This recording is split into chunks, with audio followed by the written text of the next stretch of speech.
Big-name brands like audeze, Sennheiser, Audio-Technica, and others each claim they have the perfect solution for music creators. But smaller brands bring a lot to the debate as well. One such company is OLLO Audio. For several years, they have consistently improved their studio headphones. Now, they've released their newest headphone in the lineup, the S5X. As we shall see, OLLO created this headphone for a very specific reason. The S5X costs around $500. OLLO sent me this headphone to review. I have separated this review into different videos. In this first video, we're going to discuss the typical analysis of a headphone that I usually do. In the second video, we will go over the immersive audio capability. Now, let's see what this headphone has to offer. OLLO says that their previous version, the S4X, is, quote, a reference headphone. Their close-back S4R is for recording, and the newest S5X is for immersive listening. Immediately, OLLO tells us that the S5X has, quote, a flat frequency response for binaural and immersive mixing. The company says that the headphone drivers are optimized to produce Soundstage for spatial audio. You might wonder what this immersive audio is. One example is Dolby Atmos. Atmos is designed to include the impression of height in surround sound systems. While this can be achieved through wall-mounting satellite speakers in a hi-fi setup, Dolby Atmos does not require a true 5.1 or 7.1 system. Now there are Atmos-approved soundbars. If you want to take advantage of Atmos, you will need to use at least 2 up-firing speakers, whether integrated into a supported soundbar or as an addition to a supported surround system. If you've never heard Atmos and have a store nearby that has a setup on display, I highly recommend checking it out. If you listen to recordings made for true surround sound, the experience can be quite impressive. And the recording is where the S5X comes into play. Theoretically, using this headphone, mixing artists can record and mix for Atmos systems without having to rely entirely on Atmos speakers in their studio. As you can probably tell by OLLO's clear marketing, this headphone is aimed directly at professionals who need a very specific solution. This company does not make any grand promises regarding detail or soundstage or hearing everything as the artist intended. Instead, the S5X is sold as a tool for an emerging market. Several weeks ago, I interviewed Rock Gulich, one of the founders of OLLO Audio. During that interview, I asked Rock whether audiophiles can take advantage of the S5X by using add-on programs such as Immersive Virtual Studio. He indicated there's no reason why that could not be possible. One other critical aspect of this headphone is the warranty support. I have followed OLLO Audio for 4 years, and in that time I have noticed their dedication to their customers and confidence in their workmanship. During our interview, Rock talked about the 5-year warranty his company offers and the little to no hassle process of getting a problem fixed. Whether you buy from this company or not, that kind of customer service is always appreciated. Ultimately, what we have is a headphone created for professionals as an answer to a still limited Dolby Atmos immersive audio experiential base. The S5X is made entirely of metal and wood. Every part of this headphone can be disassembled by the end user. In fact, OLLO sells individual components for reasonable prices on its website. So if you'd rather replace something yourself instead of sending it back to Slovenia, you can. The S5X looks different from its predecessor. This is not simply new makeup. The driver is new and tuned specifically for immersive audio, says OLLO. OLLO also says that even the clamping force on the S5X is designed, quote, for the target frequency response. OLLO acknowledged during my interview with Rock that the previous iterations of their headphones had shortcomings with headband and ear cup adjustment for fit. In order to address this, the S5X uses a new adjustment mechanism, something this company has not implemented before. The ear cups slide up and down with minimal resistance on vertical poles. The headband is fixed in place and is made of leather. It has no padding, but is soft. The ear cups swivel freely and have a little bit of horizontal movement. The ear pads are perforated, soft, and covered with fake leather. The S5X comes with OLLO's standard cable. This cable is pliable, uses red and black colors to distinguish right and left. The cable transmits little microphonics. You also get a carrying bag.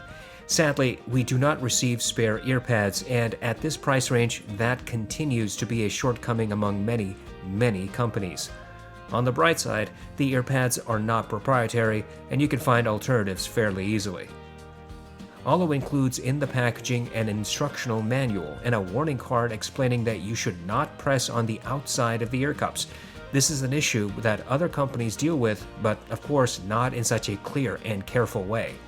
For example, audeze has received lots of complaints regarding crackling or crinkling sounds from the headphone, which is usually attributed to pressing on the outside of the ear cups when wearing the headphones. However, audeze does not warn its customers about this issue, and the only way you'd know if you are immersed in the discussion is if you stumble across the cursory notation on audeze's FAQ, or you read about it in forums after searching online. Let's discuss the comfort on the S5X. OLLO says that even the clamping force was a factor in the tuning.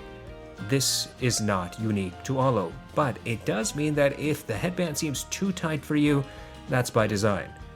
The S5X fits similarly to the S4 series. The round earpads will not suit everyone. As it happens, angled earpads generally provide a bit more contoured fit. The corollary is that the OLLO's standard earpads might not make a full seal on some faces. You might have to adjust the ear cups up and down to get a better seal. I was able to get a good seal after adjusting the ear cups to their lowest points. The clamping force is similar to the kind you would find on the Sennheiser HD6XX and is a far cry from the skull-shattering force from some Beats headphones. The headband does tend to cause hot spots on the top of my head, usually about after 20 minutes. However, the weight seems to evenly distribute on the top, so I never feel discomfort. I can wear the S5X for about 3 hours before needing a break.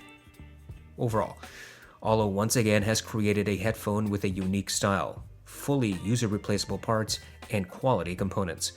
If there's a gripe about the build, I think it would have to be the horizontal adjustment on the ear cups. A bit more might be helpful. And, of course, my age-old issue persists here. Companies need to throw in a set of spare earpads with expensive headphones. I tested the S5X using my Army 80i2 DAC, Burson 3XR, Low 2 Paw S1, Eco Zerta ITM03, and the Matrix Mini i Pro 3. I used the stock accessories and listened to my test playlist on Amazon Music HD. The S5X is easy to drive. A simple dongle DAC is frankly enough. Throughout this test, I will compare the S5X against the S4X, and I tried to volume match. It seems to me that the S5X has a marginal sub-bass roll-off with quick transients. In Mountains by Hans Zimmer, there's a rumble from the beginning which builds into a crescendo. The S5X presented this detail. The rumble was not quite as loud as what I heard on the OLLO S4X. Transients was a bit faster on the S5X. When the crescendo hit, the S5X kept the organ separate from the other instruments. In contrast, the S4X melded their notes. The rolling thunder effect was audible on the S5X, but the reverberation of this detail was more noticeable on the S4X. When the vocals chimed in, they rose from the background until they were one step ahead of the instruments on both headphones. Throughout this track, the S4X presented all instruments closer to the ears, while the S5X kept them further away and rendered more clarity, particularly in the bass instruments. In Conquer by Overwork, there's a rolling marble sound at the beginning. This pans from right to left to center. The S5X presented this sound and some of the panning, just as with the S4X. However, the S5X presented this detail noticeably more clearly. There are multiple drums in this track, and the S5X presented them all clearly. Each drum strike had a hard thudding sound. The S4X did something similar, but each drum strike was closer to the ears and did not sound as clear. I listened to several hip-hop songs, including Pure Water, New Patek, Reel It In, and Uproar. On each occasion, the S5X presented the sub-bass, but it was not quite as obvious as on the S4X. On the S5X, the subwoofer always sounded like it was at the other end of a medium-sized room. The S4X, in comparison, made it sound like the subwoofer was in the middle of the room. On the S5X, the vocals were about one step ahead of the instruments and retained their sparkle. This was similar to how the S4X separated the vocals from instruments. However, on the S4X, all elements sounded closer to the ears, more intimate than what I heard on the S5X. On both headphones, the drums were louder than the subwoofer effects. I listened to my Sicario playlist. I used these tracks to determine if there is any audible bass distortion. Traversing from low to high volumes, I could not hear any distortion. Overall, it is abundantly clear that the S4X and S5X do not have the same bass response, at least they don't sound identical. Transience is faster on the S5X, though not like planar drivers. Separation and clarity among bass instruments is a bit more obvious on the S5X. The S5X has, compared to the S4X, a marginal sub-bass roll-off, but otherwise neutral rendition. It seemed to me that the S5X has neutral mids, with no emphasis of sibilants. In Orla Gartland's Why Am I Like This, there is natural vocal grain and sibilants mixed into the track. The S5X presented them without emphasis. This was similar to how the Avantone planar renders these details. In contrast, the S4X has a slight but noticeable emphasis in sibilants. Orla's voice was 2 steps ahead of the instruments on both the S4X and S5X. However, her voice was clearer, more separated from the instruments on the S5X. The S4X made the drums sound louder than how they appeared on the S5X, and the S4X rendered all instruments closer to the ears. In Want You Back by Haim, the S5X again showed that it does not emphasize vocal sibilants. The S4X in comparison does add a bit of this detail. At 8 seconds into the track, the primary singer says the word "we" and drags it out, making it sound gravelly. Both headphones rendered this detail. There are 2 backup vocalists, one in either channel. The S4X and S5X initially presented all 3 vocalists clearly with their individual tonalities. When the instruments played at maximum, both headphones allowed me to hear the individual voices, but it seemed that the S5X was marginally clearer. The drums, bass, guitar, and piano all melded on the S4X and were more separated on the S5X. The vocals remained 1 to 2 steps ahead of the other elements on both headphones. Yet again, the S4X presented all elements closer to the ears. In Superposition by Jan the Giant, the S5X and S4X presented the ukulele, drums, and bass, but the drums were a little louder than the other elements. Separation among these instruments was slightly more obvious on the S5X. The bass was a little bit louder on the S4X. On both headphones, the primary male vocalist was 1 to 2 steps ahead of the instruments. The S4X slightly emphasized the vocal sibilants, and the S5X did not. There's a backup vocalist whose voice is layered beneath the primaries. Most headphones cannot reveal this subtle detail. The S4X did not present these separated voices, but the S5X did. Between 1 minute and 10 and 1 minute and 20 seconds, there are sharp intakes of breaths. Both headphones presented this detail. The S4X presented all elements closer to the ears. Overall, the S5X is a bit more neutral in the mids than the S4X. Where the S4X has a marginal emphasis of sibilants, the S5X does not. Elements are closer to the ears on the S4X. Clarity and separation is more obvious on the S5X. It seems to me that the S5X has neutral treble without a hint of harshness. In Scherzo for X-Wings, the S5X and S4X presented the brass and horns clearly. Their nasally signatures were easily audible. The higher-pitched notes sounded as if they had very similar energy on both headphones. However, the S4X seemed to present slightly greater emphasis. The timpani was a bit more obvious on the S4X. The S5X had some width and depth, but no verticality. In other words, some instruments seemed further out into the wings, some sounded like they were deeper into the room, but no sounds came from above or below. The S4X was similar in this regard, but frankly, the S5X rendered these effects a bit more clearly, with more separation among instruments. In Flight from the City, the S4X made the piano sound like it was closer than how it was presented on the S5X. The bassy notes were audible on both headphones, but a bit more obvious on the S4X. The cello was as loud as the piano on both headphones, but the S5X was able to separate their tonalities more clearly. I could hardly hear the pops and sizzles and electric buzzing effects on the S4X, but did hear the creaking of wood on the pianist's bench and the shifting of the cello's weight. In contrast, on the S5X, all of these elements were clearer. In Take 5 by the Dave Brubeck Quartet, both the S4X and S5X rendered the piano in the right, drums in the left, saxophone center, and bass 1 step behind. All instruments melded their tonalities marginally on the S4X, but none seemed veiled in the mix. The S5X in comparison was clearer, and it was easier to hear the individual instruments. The cymbals were louder on the S4X than on the S5X, but on both headphones, the saxophone was the loudest of all instruments in the mix. The saxophone's higher-pitched notes sounded like they had similar energy on both headphones, with perhaps the X4X presenting slightly greater energy. The cymbals are struck at different positions, which should result in varying tonalities. Both headphones rendered these subtle differences, but the S5X was able to present them more clearly. Overall, I would say that both the S4X and S5X have neutral treble. Neither renders harsh or piercing instruments. However, the S4X makes instruments sound closer to the ears. The S5X has more clarity and separation. The S4X has a marginal emphasis in treble in the mid to upper treble area compared to the S5X. The OLLO headphones have never been marketed as detail monsters. This company does not make promises of that kind about the S5X, so it should come as no surprise when I say that the S5X will not present every single detail in a mix. But you have to think about your experience base. If, for example, you come from Beats, Bose, or Sony headphones, you might be blown away by the detail and clarity on the S5X. On the other hand, if you compare it against the HD800S or the Austrian audio gear, you may not be nearly as impressed. The S5X does present detail, and I think more than average. It is certainly clearer than the S4X when doing true A/B comparisons. Elements are always further away from the ears than on the S4X, and there is more obvious separation among elements in a mix on the S5X.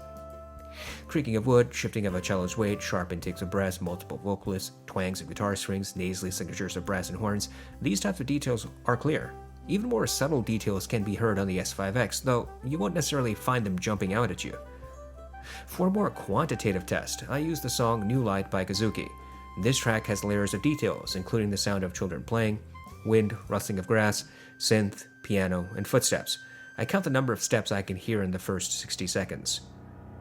The Sennheiser HD800S presents 22 footsteps. The full count clear, 18. The Austrian Audio HiX65 presents 16 to 17.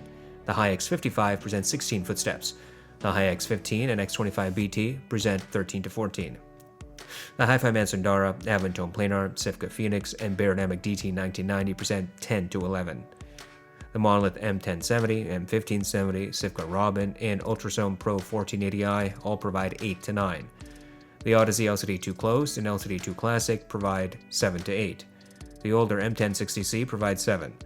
The audeze LCD1 and HD6XX present 6 to 7 footsteps. And the Neumann NDH20 presents 5 to 6 footsteps. The S4X presented 9 footsteps. The S5X revealed 10. Not a significant difference in quantity, but rather quality. In other words, the S5X presented the footsteps more clearly than the S4X, but really not many more of them. On my scale of detail retrieval, the HD6XX and LCD1 are the average performers. Any headphones that provide more or less detail is judged accordingly. So the NDH20 would be considered as below average and the Hi-Fi Man Sundara as above average. Here, based on this scale, I think the S5X has above average detail retrieval. Soundstage is complicated. You have to think about your original recording methodology, the mix, the tuning of your headphones, how you wear your headphones, the ear pads, whether the drivers are getting sufficient power for peak performance, and probably some other factors. Not all open-back headphones have immense soundstage, and not all close-back headphones have narrow soundstage. Here, the S5X does not present wide soundstage, at least not in the typical audiophile sense. If you come from Beats or Bose headphones, then yes, you will say that the S5X is wide-sounding. But compare it to other audiophile headphones, and the experience is different. I have a soundstage scale. Once again, I use the HD6XX and LCD1 as my average performers. Headphones that have more or less soundstage than these two are judged accordingly. The audeze Mobius and all Beats headphones have claustrophobic soundstage. The NDH20 and ATH M60X have below average soundstage. The HD6XX and LCD1 have average soundstage. The Sifka Phoenix, Emotiva GR1, and Ultrasone Pro 1480i have average to maybe above average soundstage. The Hi-Fi Man Sundara, Avantone Planar, Austrian Audio HiX55 and X65, and the LCD2 Classic have above average soundstage. The Hi-Fi Man Diva has wide soundstage, and the HD800S has super wide soundstage. In my opinion, the S4X has soundstage that is only slightly wider than that of the HD6XX and LCD1. In contrast, the S5X is noticeably wider, though not to the extent of the Sundara. Moreover, the S5X always renders elements further away from the ears than the S4X. The first question that someone interested in the OLLO S5X might have is the following. Does it sound like the S4X? No, there's a noticeable difference in presentation between the two. However, both, in my view, are still neutral. In one respect, the S4X is closer to neutral, and in another, the S5X is. The bass is different. The S5X has a slight sub-bass roll-off compared to the S4X. Mid-bass sounds similar. Separation in this region is more obvious on the S5X. Transience is faster on the S5X. The mids are also a little different. The S4X adds a bit of vocal sibilance. The S5X doesn't. The S5X has greater clarity and separation in this region, and elements always sound further away from the ears. The treble is similar on both headphones, but the S4X does present slightly more emphasis in the mid to upper treble. However, yet again, the S5X has a bit more clarity and instruments sound further away from the ears. Nothing sounds harsh or piercing. The S5X has wider soundstage than the S4X and a bit more detailed retrieval. Ultimately, if you listen to both headphones back and forth, you will not mistake one for the other. Yet, they're both still neutral, or close to it. It is important to compare headphones so that we know what might work out for us. I've already compared against the S4X. However, for some more context, we're also going to pit the S5X against the Beyerdynamic DT900 Pro X and the DT1990. For these tests, I used the stock accessories. I plugged each headphone into a passive AV switch that was connected to my Burson 3XR. I listened to my test playlist on Amazon Music HD and tried to volume match. The DT900 and S5X have similar bass response. Both have a slight sub-bass roll-off, with the S5X sounding a little bit closer to neutral in this regard. Bass clarity is more obvious on the S5X. Transience is similar. The mids are also a little bit different. The S5X adds no sibilance, but the DT900 does, marginally. Vocals stand about one step ahead of instruments on the DT900, while they have more separation on the S5X. Treble is similar but not identical. The S5X has neutral treble. The DT900 has a slight emphasis in the mid to upper treble. Instruments sound a little closer to the ears on the DT900. The S5X is clearer in this region. The S5X has greater detail retrieval. In my new light test, the DT900 rendered 8 to 9 footsteps. The S5X is also slightly wider in soundstage. The DT1990 has a greater sub-bass roll-off than the S5X. This is pretty obvious in an A/B test. Separation and clarity between sub-bass and mid-bass is fairly similar between the two. Drum hits are a little bit sharper on the DT1990. The mids are different. The 1990 has forward mids with significant emphasis of sibilance. Separation of mid-centric elements is similar, and both headphones render instruments about the same distance from the ears. The treble is, again, different. While the S5X is neutral, the 1990 has an emphasis, particularly in the mid and upper region. Clarity is slightly more obvious on the 1990. Treble instruments are sharper on the 1990.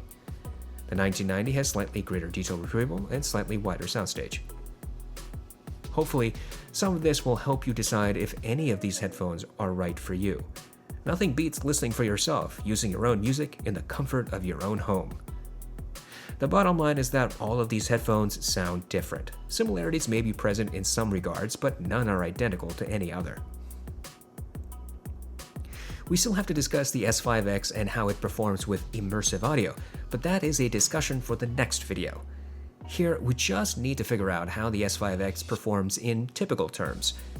Having experienced OLLO Audio's other headphones, I was expecting more of the same. I was a little bit surprised.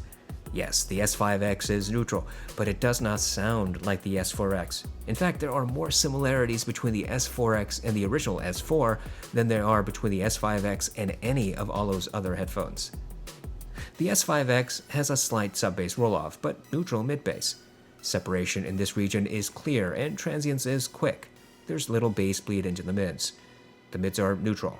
This headphone does not accentuate vocal sibilance and separates vocals from instruments. The treble is neutral. Unlike the S4X, the S5X does not seem to have that marginal treble emphasis that the older OLLO headphones present. The S5X has above-average detail and clarity and above-average soundstage, though not quite as wide as the Sundara. OLLO says they reconfigured the tuning, that it was done specifically for immersive audio experience. When I read that, I was a little bit skeptical. But doing these normal A/B comparisons without any 3D audio stuff, I could easily tell there's a difference in how the S5X is tuned compared to the older OLLO headphones. OLLO's excellent build quality and use of replaceable components is top-notch. Their customer service is something other companies should emulate. And while I wish OLLO had included spare earpads in the box, at least all accessories are easy to order from OLLO, and you're not locked into a proprietary attachment system. All of this brings us to value.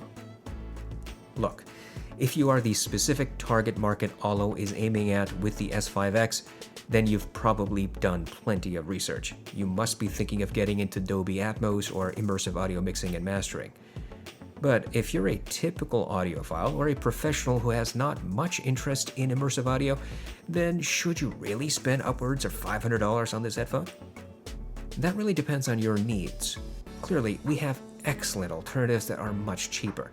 For example, the Rode NTH100 is a bargain for what it offers. The DT900 is also a very capable headphone. The tried and true DT880 should never be dismissed. It is, after all, a staple among professionals for very good reasons. So if you're looking for an affordable neutral headphone, the S5X is not really it. But if you want what the S5X has to offer, then it is certainly worth considering.